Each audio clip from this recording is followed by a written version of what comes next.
with a cavernous interior 9 meters in diameter and 18 meters high, the Starship allows us to create a space that will sustain astronauts during the months-long journey to the Red Planet. In stark contrast to the cold, steel exterior of Starship, our interior has been designed to enhance the astronauts' trip and provide them the physical and mental support needed for such an undertaking. We have designed a space that will give the brave first settlers of Mars areas in which to work, to sleep, to plan, to grow, to eat, to gather together, and to be apart as they travel and after they land. Starship is a vehicle that will come in a number of different configurations, and we're concentrating on the crewed Mars missions for this series of videos. Over the next few months, we will continue to develop this, adding new installments to the plans. Please subscribe to the channel and hit the like button with maximum dynamic pressure so you know when we release another Starship video. We thought it would be appropriate for this video to focus on the first floor of Starship that the crew will use for launch. This is the launch and observation deck. Here, 16 crewmates will embark on a months-long voyage to Mars. The reclining Starship seats, set in a circle, are identical to those currently used in the Dragon capsule that took Bob and Doug to the ISS. Most of the control is turned over to the onboard computers to launch the Starship, with a crew of 3, the commander and 2 pilots constantly monitoring systems on overhead displays. And these large touchscreen controls will provide an interface for the pilots with the AI responsible for takeoff, cruising, and landing. Part of the daily activities for these crew members will be to monitor the progress through these displays and other similar interfaces throughout the ship. And the remaining crew, the scientists, engineers, and other experts who, once they reach the Red Planet, will help the crew prosper and survive, will be able to lie back in the comfortable seats and enjoy the launch. This is not a cramped launch from days long past. In the cavernous space, displays on the walls will allow all the passengers a view of the launch, in addition to those that will be able to watch through the beautiful, huge windows that take up one wall of the room. These are the largest windows to ever fly in space and will offer unprecedented views of the voyage, allowing the crew to expand their mental living space beyond the Starship. Not needed after the launch, the spacesuits will be stowed and chairs will be folded down into cavities in the floor, leaving this deck completely open. The launch deck will also act as the observatory during the months-long mission, with overhead storage containing everything required for onboard mission specialists to monitor space, Earth, the Moon, and Mars en route. Circling the room, ambient RGB lighting can be adjusted to suit the use of the space.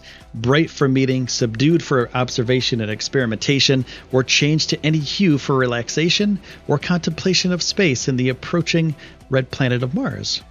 In the center of the room, an access hatch allows access to the rest of the ship, including living, sleeping, working, and storage areas.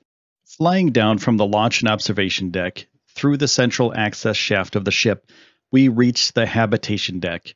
This is the area where our crew of 16 astronauts, those that will be among the first to settle on Mars, will spend much of their personal time.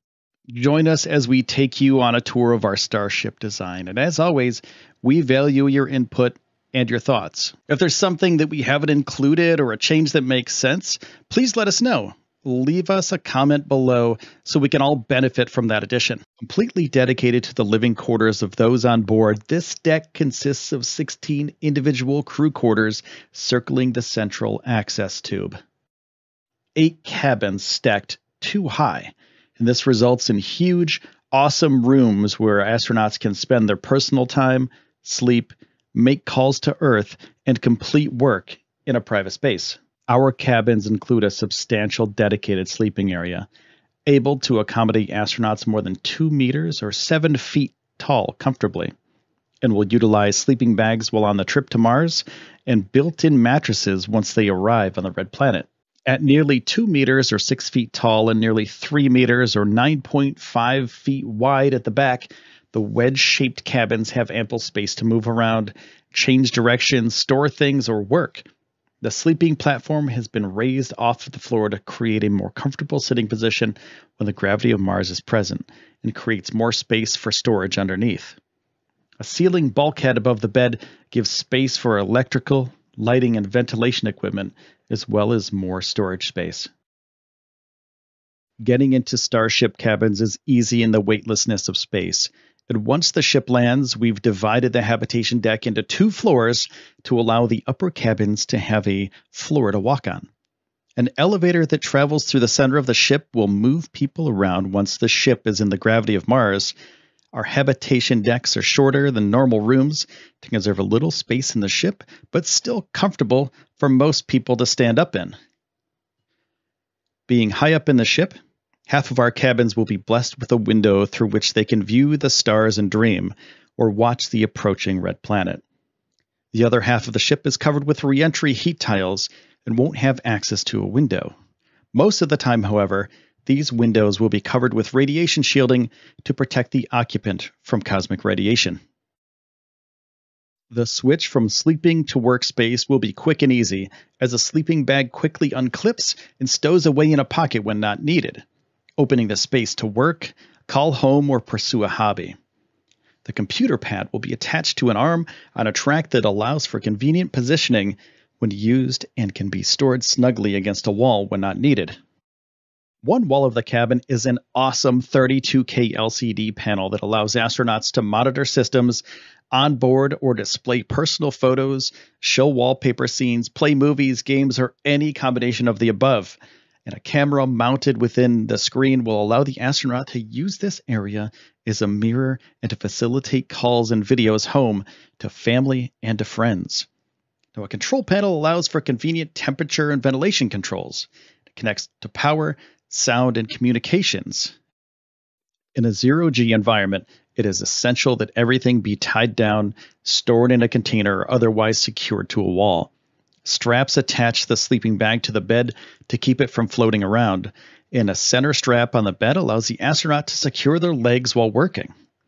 The walls of the cabin are covered in fabric that serves as sound absorption and can be used as an attachment surface for hook and loop fasteners for limitless customization of the space for each person.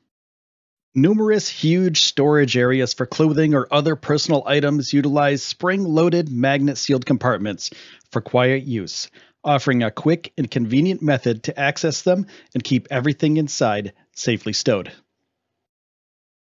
We hope you've enjoyed this, the second deck of the Space News Pod Starship, the Habitation Deck.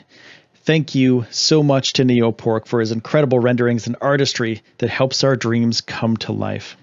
Please like the video, hit the sub button with maximum dynamic pressure, and ring that bell to be notified as soon as new videos are released. Be sure to check out our launch deck video as well. I'm Will Walden. Stay safe, be kind to each other, and thank you very much for watching.